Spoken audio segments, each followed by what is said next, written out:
ഏറ്റവും അധികം confident level കൂടുതൽ ആർക്കറിയോ? എന്നെ പോലെ വീഡിയോ ഇടുന്ന കണ്ടന്റ് ക്രിയേറ്റർക്കാണ്. എന്താ അറിയോ, നമ്മൾ ഇടുന്ന വീഡിയോ എന്തെങ്കിലും ഒരിക്കൽ റീച്ചായി നമ്മൾ 4 ആൾ അറിയപ്പെടും പറഞ്ഞ ഒരു കോൺഫിഡൻറ്റ് ഉണ്ടല്ലോ, അത് വലിയൊരു സംഭവമാണ്. എന്താ ചോദിച്ചാൽ, ഞങ്ങൾ ഇടുന്ന വീഡിയോ ചിലപ്പോൾ 50 or 60 ലൈക്ക് വരും, ഒരു 1000-2000 വ്യൂസ് വരും. എന്നിട്ടും തളരാതെ ഞങ്ങൾ വീഡിയോ ഇടും. ഇന്നില്ലെങ്കിൽ നാളെ നമ്മുടെ വീഡിയോ റീച്ചാവും പറഞ്ഞ് ഇടും.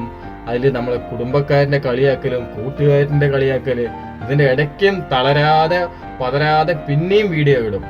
അപ്പോഴേക്കും ഏതെങ്കിലും ചക്ക വീണു മൊയിൽ ചത്തു പോലെ ഏതെങ്കിലും ഒരു വീഡിയോ റീച്ചാകും. അതിലൊരു 10 ഫോളോവേഴ്സ് കൂടും, ഇപ്പുറത്തെ ഒരു 8 ഫോളോവേഴ്സ് അൺഫോളോ ആയിട്ട് പോയിട്ടുണ്ടാവും. എന്നാലും ഞങ്ങൾ വീഡിയോ ഇടുന്ന നിർത്തില്ല. ഇന്നില്ലെങ്കിൽ നാളെ നമ്മുടെ വീഡിയോ റീച്ചാകും, 4 ആൾക്ക് അറിയപ്പെടും പറയും ധൈര്യത്തിൽ ഇങ്ങനെ ഇട്ടുകൊണ്ടേയിരിക്കും. അതിനിടയ്ക്ക് നിങ്ങളെപ്പോലെ ഇതുപോലെയുള്ള നല്ല ഫോളോവേഴ്സ് നമ്മളെ കട്ടയ്ക്ക് സപ്പോർട്ട് നിർത്തും. ഇതൊക്കെ ഉള്ളതുകൊണ്ടാണ് നമുക്ക് മേലും ഇങ്ങനെ വീഡിയോ ചെയ്യണമെന്ന് ഒരു ആഗ്രഹം വരുന്നത്. പക്ഷേ I will win, not immediately but one day definitely. ആ ഒരു കോൺഫിഡൻറ്റ് ലെവൽ കൊണ്ടാണ് ഞങ്ങൾ ഇനിയും വീഡിയോ ചെയ്തുകൊണ്ടിരിക്കുന്നത്. ഓക്കെ.